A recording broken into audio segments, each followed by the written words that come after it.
Hello learners, welcome to JRF Adda YouTube platform और मैं हूं आपकी एजुकेटर रचना अग्रवाल। तो चलिए आज मेरे साथ डिस्कस करिए जो अभी तक का सबसे ज़्यादा हॉट टॉपिक है, सबसे ज़्यादा पूछा जाने वाला टॉपिक कि how to crack NET JRF in education subject in the very first attempt. देखिए, अभी हाल ही में जो UGC नेट JRF का एग्ज़ाम हुआ था, मैंने उससे क्वालिफाई किया विथ 80% मार्क्स। और जो एक्सपीरियंस, जो स्ट्रगल, जो स्ट्रैटेजी मैंने अपनाई, मैं आप सभी के साथ वो डिस्कस करूंगी। देखिए, फ्रैंकली स्पीकिंग, मेरा खुद का नेट JRF फर्स्ट अटेम्प्ट में मैंने क्रैक नहीं किया था, बट फर्स्ट अटेम्प्ट में मैंने UGC नेट ज़रूर क्रैक कर लिया था। लेकिन जो मैंने फर्स्ट एग्ज़ाम में, मेरे फर्स्ट अटेम्प्ट में जो मैंने गलतियां की, मैं चाहती हूं कि वो गलती आप ना करें। जो स्ट्रैटेजी मैंने नहीं अपनाई, मैं चाहती हूं कि वो स्ट्रैटेजी आप अपनाएं। और अगर ये सारी चीज़ें आप करेंगे तो आई एम 110% श्योर कि आपका UGC NET JRF first attempt में क्रैक हो सकता है। It is possible, yes it is possible, क्योंकि मेरे साथ कई लर्नर्स ऐसे हैं या मेरे बहुत सारे फ्रेंड्स ऐसे हैं जिन लोगों ने नेट JRF फर्स्ट अटेम्प्ट में क्रैक किया है। ओके, सो जो गलतियां मैंने नहीं की या जो स्ट्रैटेजी मैंने नहीं अपनाई, आज की क्लास में वो सब मैं आपके साथ डिस्कस करूंगी। Okay, so coming to our topic, how to crack NET JRF in education in first attempt. उससे पहले ये देख लीजिए कि JRF अड्डा जो ऐप है हमारा, आप गूगल प्ले स्टोर से डाउनलोड कर लीजिए। ओके, जहां आपको हर रोज फ्री क्विज मिलेंगे। जो YouTube क्लासेस होती हैं, जितनी भी YouTube क्लासेस होती हैं, जो एजुकेटर्स पढ़ाते हैं, उन सब का PDF आपको इस ऐप में मिल जाएगा। साथ ही साथ जिनको काउंसलिंग सेशंस की ज़रूरत होती है, वो भी अटेंड कर सकते हैं इस ऐप में। अगर आपको कोई भी डाउट है इनमें, तो आप प्लीज़ इन 2 नंबर पे कॉल कर सकते हैं। ओके, और इसमें JRF अड्डा ऐप में हमारा एटम बैच चल रहा है। एटम बैच है जिसमें कि जो पेड क्लासेस है, और डिटेल में मैं आपको पूरा एजुकेशन का जितना डिटेल है, पूरा 10 यूनिट्स, ऑल द 10 यूनिट्स पूरे डिटेल में कंसेप्ट क्लियर होंगे। इसमें कंप्लीट बैच है, लाइव एंड रिकॉर्डेड क्लासेस मिलेंगे। मैं लाइव क्लासेस तो लूंगी ही, लेकिन जो लर्नर्स लाइव क्लासेस अटेंड नहीं कर पाते हैं उनके लिए रिकॉर्डेड भी है। टेस्ट सीरीज होंगे आपके, जिससे कि आपका प्रैक्टिस, आप और ज़्यादा प्रैक्टिस कर पाएंगे और आपका जो प्रिपरेशन है वो और स्ट्रांग हो सकता है। फिर डाउट सॉल्विंग सेशन है, अगर कोई पर्टिकुलर टॉपिक में आपको डाउट्स आता है तो वो भी आपका रिजॉल्व हो जाएगा, और 1-to-1 गाइडेंस भी आपको मिलेगा। आप, अगेन मैं बोल रही हूं, अगर आपको कोई भी डाउट है तो you can call on these 2 numbers, any of the 2 numbers. Okay, so let's start our class today. आज की क्लास बहुत मजेदार होने वाली है। मैं हर एक स्ट्रैटेजी के साथ डिटेल में हर एक स्ट्रैटेजी डिस्कस करूंगी, और जो मिस्टेक जनरली स्टूडेंट्स करते हैं वो भी मैं आपको पॉइंट आउट करूंगी। Okay, so I hope you all are ready for the class. Okay, सबसे पहला और सबसे इंपॉर्टेंट है मैनेज योर टाइम। कहते हैं ना, time management is the very important thing in today's world. Time management अगर कोई बंदा करना सीख जाए तो उसकी लाइफ सेट है, उसे आगे बढ़ने से कोई नहीं रोक सकता। मैं ये सिर्फ प्रोफेशनल लाइफ नहीं, पर्सनल लाइफ को लेके भी बोलूंगी। पर्सनल लाइफ में भी टाइम मैनेजमेंट बहुत ज़रूरी है। तो लेकिन अब टाइम मैनेजमेंट मैम कैसे करें, सबसे पहला सवाल आता है सबके दिमाग में कि मैम सब लोग टाइम मैनेजमेंट बोलते हैं, टाइम मैनेजमेंट करिए, पर कैसे करें टाइम मैनेजमेंट। देखिए, जब आप UGC नेट का एग्ज़ाम की प्रिपरेशन स्टार्ट करते हैं, जब आपके दिमाग में आता है कि नहीं मुझे अब UGC नेट क्रैक करना है, तो जब आप स्टार्ट करें तो जनरली लोग टाइम टेबल बनाते हैं। टाइम टेबल बनाना एक ना फैशन हो गया है कि चलिए टाइम टेबल बनाएं। मैं मना नहीं कर रही हूं टाइम टेबल बनाने के लिए, बट मेरा ये सजेशन आप सबके लिए है कि don't waste your precious time in making the time table. Okay, अपना टाइम वेस्ट मत करिएगा। हाँ, एक जनरल टाइम टेबल बना सकते हो कि हाँ इस टाइम पे मैं ये सब्जेक्ट करूंगी, इस टाइम पे मैं पेपर 2 पढ़ने वाली हूँ, पेपर 2 में क्या पढ़ूंगी, ऐसा आप टाइम टेबल बना सकते हो। देखिए, जो लोग हाउसवाइफ है या फिर जो एस्पिरेंट्स जॉब कर रहे हैं, जॉब के साथ साथ UGC नेट का प्रिपरेशन कर रहे हैं, उनके लिए टाइम टेबल स्ट्रिक्टली फॉलो करना तो बहुत मुश्किल है। तो फिर सवाल उठता है कि मैनेज कैसे करें टाइम। देखिए, मैं अपना पर्सनल एक्सपीरियंस बताती हूँ। मुझे जब भी टाइम मिला, अगर वो रात के 12 बजे हो, रात के 1 बजे हो, या फिर दोपहर के 4 बजे हो, या शाम के 6 बजे हो, मैंने टाइम वेस्ट नहीं किया। जितना टाइम मिला, अगर आधा घंटा भी मिला, तो उस आधे घंटे में मैंने कोई ना कोई एक छोटा सा कंसेप्ट जरूर पढ़ लिया।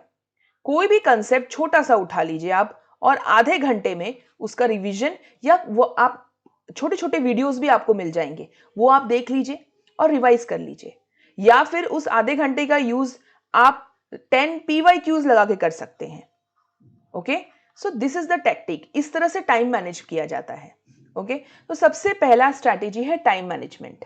अगर वो आपने नहीं किया, इसमें गड़बड़ हुई, तो यूजीसी नेट JRF एग्जाम को क्रैक करना थोड़ा सा मुश्किल हो जाएगा। अब now coming to the next strategy. Next strategy है जो हमारा बोलते हैं ना, सबसे पहला शुभारंभ करना जब होता है आपको अपने एग्जाम का, तो आप जो है सबसे पहले सिलेबस देखते हैं। ओके, सो सिलेबस देखना बहुत ज्यादा जरूरी है। यूजीसी नेट का सिलेबस कहां मिलेगा मैम? यूजीसी नेट का सिलेबस आपको इनकी एनटीए की जो साइट है अपनी, वहां पे आप जाइए और वहां से आप सिलेबस डाउनलोड कर सकते हैं। या अगर आपको डाउनलोड नहीं करना, तो हर एक एजुकेटर की जो पहली क्लास होती है वो सिलेबस डिस्कस करता है। जैसे कि मैं, जिनका सब्जेक्ट एजुकेशन है, मैं आपके लिए एक वीडियो लाऊंगी जिसमें मैं करूंगी डिकोड करूंगी मैं एजुकेशन के सिलेबस को। पूरा हम पढ़ेंगे कि सिलेबस में आखिर क्या क्या यूनिट्स हैं, कौन कौन से यूनिट से कितने कितने क्वेश्चंस पहले के एग्जाम्स में पूछे गए हैं, वेटेज क्या है उन यूनिट्स का, ये सब कुछ पूरा का पूरा डिस्कस करूंगी मैं उस वीडियो में। सो लर्नर्स, वो वीडियो आप बिल्कुल मिस मत करना, बहुत इंपॉर्टेंट है वो वीडियो। ओके, सो आप क्या करिएगा, पहले सिलेबस देखेंगे। पेपर 1 का सिलेबस देखा आपने, समझा कि कौन कौन से यूनिट है उसके अंदर। फिर आप पेपर 2 का सिलेबस देखिए, और फिर सारे यूनिट्स को एक बार गो थ्रू करना बहुत जरूरी है। तो सबसे पहला स्ट्रैटेजी है gain familiarity, second strategy, gain familiarity with the syllabus. Now coming to the next strategy, उसके बाद है प्रायोरिटाइजिंग द सब्जेक्ट्स। ये जो है ना, इसमें गलतियां होती हैं। देखिए, कई एस्पिरेंट्स ऐसे होंगे जिनका मैथमेटिक्स में बहुत अच्छा होल्ड होगा। ओके, मैथ्स में बहुत अच्छा होल्ड होगा, तो ऑब्वियस है कि जो पेपर 1 में डेटा इंटरप्रिटेशन आता है या फिर मैथमेटिकल रीजनिंग आता है, वो आप अच्छे से सॉल्व कर लेंगे। या फिर आपकी अगर इंग्लिश बहुत ज्यादा अच्छी है, तो रीडिंग कॉम्प्रिहेंशन भी आपके लिए आसान होगा। ओके, सो पेपर 1 आपके लिए प्रायोरिटी उतनी नहीं होगी। तो उसके बाद आता है पेपर 2, जो कि हमारा खुद का सब्जेक्ट होता है, जिसमें आप एक्चुअल में पीएचडी भी करने वाले हैं। तो इस पे तो आपका होल्ड होना बहुत जरूरी है। और पेपर 2 से 100 क्वेश्चंस आते हैं एग्जाम में, it's not very less, 100 questions आते हैं। ओके, सो ये 100 क्वेश्चंस मतलब 10 यूनिट्स पूरा कवर होगा। इसका मतलब है कि अगर पेपर 1 आपका अच्छा है, तो पेपर 2 को आप प्रायोरिटी दीजिए। पेपर 2 में डिटेल पढ़ना स्टार्ट करिए। अगर मास्टर्स कर रहे हैं, तो अपने कंसेप्ट्स को स्ट्रॉन्ग करिए मास्टर्स के दौरान ही। और अगर आप मास्टर्स कर चुके हैं, तो जब आपने मास्टर की डिग्री ली थी, एमएड किया था, तो उस समय जितने भी कंसेप्ट्स को पढ़ा था, उसको एक बार आप रिवाइज जरूर करिए। ओके, और उसके बाद यूजीसी नेट सिलेबस देखने के बाद प्रिपरेशन स्टार्ट करिए। सो प्रायोरिटाइजिंग द सब्जेक्ट्स बहुत इंपॉर्टेंट है। इसके उल्टा, अगर आपका मैथ्स अच्छा नहीं है, आप मैथ्स में कमजोर हैं, और आपका पेपर 2 में होल्ड अच्छा है, तो मेरा सजेशन है कि टाइम दीजिए पेपर 1 को पहले। ठीक है, जिसमें logical reasoning, DI, mathematical reasoning, ये सारे बहुत इंपॉर्टेंट है। और मैं कहती हूं कि जेआरएफ कई बार इन्हीं सारे क्वेश्चंस को अगर आप नहीं सॉल्व कर पाते हैं, तो आपका जेआरएफ रह जाता है। ओके, सो ये है 2 सिचुएशन जो मैंने आपके साथ डिस्कस की है। इसी सिचुएशन के हिसाब से आप अपने सब्जेक्ट्स को प्रायोरिटाइज करिएगा। Now coming to the next strategy, how to make effective notes। ये ज्यादातर लर्नर्स ने मुझसे पूछा है कि मैम नोट्स कैसे बनाएं, आपने नोट्स कैसे बनाया। तो देखिए, सारे क्वेश्चन का जो एक ही जवाब है, जो मैं सबको बोलती हूं, कि नोट्स कभी भी पैराग्राफ में मत लिखिएगा। ठीक है, पैराग्राफ में बिल्कुल भी नहीं लिखना है। ऐसा नहीं लगना चाहिए कि आपने कोई बुक से या किसी एजुकेटर के नोट्स को पूरा का पूरा छाप दिया है, नहीं। दूसरी चीज जो गलती करते हैं लर्नर्स, और मैंने भी की थी, इसलिए मैं आपको ये पिन पॉइंट कर रही हूं, कोई भी पीडीएफ या कोई भी साइट से आप लेते हो या किसी भी एजुकेटर का पीडीएफ है, वो डायरेक्टली डाउनलोड करना इज गुड कि आपने डाउनलोड कर लिया, लेकिन इसी पीडीएफ से पढ़ना इज अ बिग मिस्टेक। मेरा सजेशन है कि ये पीडीएफ यूज करके आप अपना पर्सनल नोट्स बनाइए। पर्सनल नोट्स बनाना बहुत जरूरी है, क्योंकि कहते हैं कि जो नोट्स होता है ना, वो आपके दिमाग का ब्लूप्रिंट होता है। ओके, अगर किसी दोस्त के नोट से पढ़ोगे तो आपको कंसेप्ट समझ में नहीं आएगा। अपना नोट्स बनाइए। नोट्स बनाते समय आप जो है ना, की पॉइंट्स, कीवर्ड पे ध्यान दीजिएगा। ओके, मैं आपको बताती हूं कि कीवर्ड पे कैसे ध्यान देंगे। जैसे फॉर एग्जाम्पल मैंने पढ़ा लेवल्स ऑफ टीचिंग, तो लेवल्स ऑफ टीचिंग में आप पूरा का पूरा नोट्स नहीं लिखेंगे। अगर आप मेमोरी लेवल लिख रहे हो तो मेमोरी लेवल के जो कीवर्ड्स हैं वो आप अच्छे से नीचे लिख सकते हो, वो भी बुलेट में हाईलाइट करके। मेमोरी लेवल में क्या है, representation of the facts, cramming of the facts, ये सारी चीजें उनकी कीवर्ड्स है। तो इस तरह से लिखेंगे तो रिवीजन के टाइम में भी आपको आसानी होगी। अपने नोट्स सा बनाइए। तो सबसे पहला क्या है कि पैराग्राफ में मत लिखिए। एजुकेटर के पीडीएफ या कहीं से भी पीडीएफ आपको मिलता है, वो सिर्फ डाउनलोड करके वहां से पढ़ना स्टार्ट मत करिए। थोड़ी सी मेहनत करिए, अपना पर्सनल नोट्स बनाइए। नोट्स बनाते टाइम हाईलाइट, मतलब आप मेन पॉइंट्स लिखिए और उनके कीवर्ड्स लिखिए। मतलब आपने कंसेप्ट लिख लिया और उस कंसेप्ट से रिलेटेड कीवर्ड्स आप लिखिए। ओके, तो ये एक छोटा सा सजेशन है आपको, how to make effective notes. Okay, now coming to the next strategy. Next strategy है हमारी build upon speed and quality of preparation. देखिए, बहुत ज़रूरी है, स्पीड तो आपकी रहनी ही चाहिए। ऐसा नहीं है कि आप मतलब धीरे धीरे अपना कवर कर रहे हैं, एक यूनिट आपने एक महीने में कवर की, नहीं, फिर तो आपका यूजीसी नेट सिलेबस कभी कवर ही नहीं हो पाएगा। ओके, सो आपको स्पीड तो बढ़ानी है, लेकिन स्पीड के साथ साथ क्वालिटी पे भी ध्यान देना है। अभी क्वालिटी से मतलब है कि अगर मान लो कोई एक टॉपिक आप पढ़ रहे हैं, फॉर एग्जाम्पल एजुकेशन में आपने एजुकेशनल स्टडीज पढ़ा, तो देखिए एजुकेशनल स्टडीज अपने आप में बहुत वास्ट है। ओके, इसमें जो टॉपिक्स दिए हुए सब टॉपिक्स, उसमें तो आप घंटों, मतलब इतने आपको नोट्स मिलेंगे कि आपका हो सकता है एक महीने का टाइम सिर्फ एक इस यूनिट को कवर करने में निकल जाए। तो ये क्वालिटी प्रिपरेशन नहीं है। ठीक है, क्वालिटी प्रिपरेशन क्या है कि आप जो जो सब टॉपिक है, जैसे फॉर एग्जाम्पल थिंकर्स है। ओके, सो थिंकर्स के आप इंपॉर्टेंट पॉइंट्स ही पढ़िए कि उन्होंने कुछ इंपॉर्टेंट कंसेप्ट क्या दिए, उनके इंपॉर्टेंट बुक्स पढ़िए, सिर्फ इतना ही, उससे ज्यादा कुछ नहीं। इतना ज्यादा डीप में नहीं जाना कि उनकी लाइफ स्टाइल कैसी थी और उन्होंने क्या स्ट्रगल किया, इतना ज्यादा डिटेल में नहीं जाना है हमको। क्योंकि अगर एक टॉपिक को लेके बैठेंगे तो एक एक बुक लिखी गई है, रविंद्रनाथ टैगोर पे तो पूरी बुक्स आपको मिल जाएगी, तो सारे बुक्स थोड़ी ना पढ़ने हैं हमें। कहते हैं कि इन डेप्थ पढ़िए, पर इन डेप्थ का मतलब ये भी है कि थोड़ा स्मार्ट वर्क भी करना है आपको। ठीक है, तो ये मेरा सजेशन है क्वालिटी को लेके, क्वालिटी से पढ़िए। दूसरा क्वालिटी ऑफ प्रिपरेशन में आता है रिवीजन, बहुत ज्यादा इंपॉर्टेंट, और ये ही मिस्टेक मैंने जो किया था अपने फर्स्ट अटेम्प्ट के टाइम पे। फर्स्ट अटेम्प्ट जब मैंने लिया था, मैंने रिवीजन पे ध्यान नहीं दिया था। जब मैं सिलेबस कवर कर रही थी तो उस टाइम पे मेरा ध्यान था सिलेबस कवर करना, जल्दी से जल्दी कवर करो, जितना ज्यादा मैं कर सकती हूँ उतना ज्यादा, और मुझे टाइम नहीं मिला रिवीजन का, और यहीं पे मैं मात खा गई थी। क्योंकि रिवीजन अगर आप नहीं करते हैं तो चाहे ही आपने कोई कंसेप्ट पढ़ लिया हो, पर एग्जाम टाइम में आपको वो आपका जो मेमोरी है ना, वो आप बोलते हैं ना, दिमाग में आ ही नहीं पाएगा, याद ही नहीं आएगा, आपको भूल जाओगे आप, खासकर जो फैक्चुअल इंफॉर्मेशन होती है। और एजुकेशन सब्जेक्ट में आप सभी जानते हैं कि फैक्चुअल इंफॉर्मेशन कितनी ज्यादा है। लर्नर और लर्निंग प्रोसेस जो हमारा थर्ड यूनिट है, उसमें तो सबसे ज्यादा थ्योरी है, और किस किस ने कौन कौन सी थ्योरी दी, कौन कौन से साइकोलॉजिस्ट ने कौन सी थ्योरी दी, ये नाम तक आप भूल जाओगे अगर आप रिवीजन नहीं करोगे तो। सो रिवीजन इज अ मस्ट। एक कंसेप्ट पढ़िए और अगले ही दिन उसका रिवीजन करिए।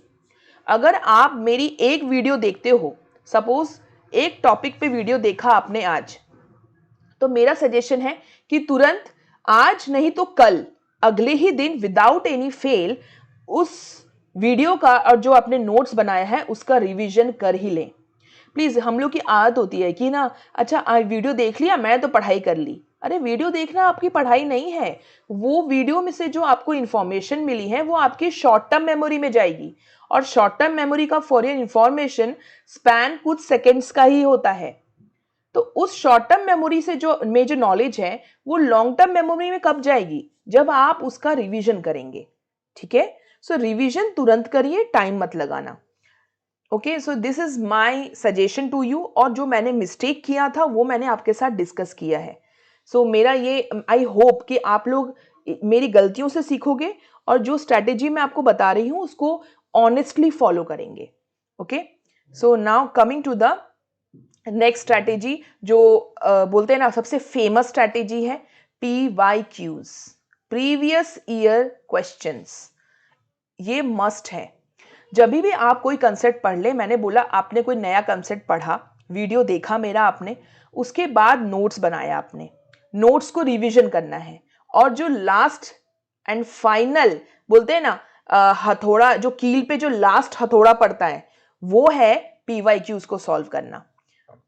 जो भी कंसेप्ट से, अगर कंसेप्ट से रिलेटेड आपको PYQs मिलता है तो दैट इज एक्सीलेंट, एक्सीलेंट है। अदरवाइज एक यूनिट कवर कर लीजिए और यूनिट से रिलेटेड PYQs तो आप लगा ही सकते हैं। चलो कंसेप्ट से आपको ना मिले PYQs, कई बार नहीं मिलते हैं, तो एक यूनिट से रिलेटेड तो PYQs आपको जरूर मिल जाएंगे, तो PYQs लगाइए। और मेरे साथ, जब मेरे साथ आप प्रिपरेशन करेंगे तो मैं PYQs तो लेके आऊंगी ही आऊंगी, साथ ही साथ रिलेटेड MCQs भी मैं कोशिश करूंगी। घुमा के क्वेश्चंस पूछा जाएगा, क्योंकि आजकल जो एनटीए है ना वो अब बहुत सीधा सीधा सवाल नहीं पूछता है, थोड़ा ट्विस्ट कर देता है क्वेश्चन को। तो आपको ये समझना बहुत जरूरी है कि अगर इस कंसेप्ट से थोड़ा ट्विस्टेड क्वेश्चन आया तो उसे कैसे सॉल्व करेंगे। तो ये सब, इन सब प्रिपरेशन में मैं आपकी मदद करूंगी। ओके, सो रिलेटेड MCQs होंगे, जैसा कि मैंने आपको बताया भी स्टार्टिंग में कि JRF अड्डा ऐप में आपको टेस्ट सीरीज मिलेंगे। ओके, उन टेस्ट सीरीज में PYQs के साथ साथ रिलेटेड MCQs भी डाले जाएंगे, तो आप उन्हें जरूर लगाइएगा। इससे स्पीड का भी पता चलता है कि कितने स्पीड में आप क्या कवर कर लेंगे, और क्वेश्चंस की वैरायटीज भी पता चलती है, कॉन्फिडेंस मिलता है आपको, प्रिपरेशन का डायरेक्शन मिलता है। ठीक है, सो this is my next strategy. और मैंने मिस्टेक क्या किया था, वही कि मैंने PYQs बहुत कम लगाए थे। मेरे फर्स्ट अटेम्प्ट में मैंने PYQs बहुत कम लगाए थे, और खासकर अपने पेपर 2 एजुकेशन से। पेपर 1 में मैंने PYQs अच्छे से लगाए थे, इसलिए पेपर 1 मेरा अच्छा गया था, पर पेपर 2 एजुकेशन के कारण मेरा JRF रह गया था।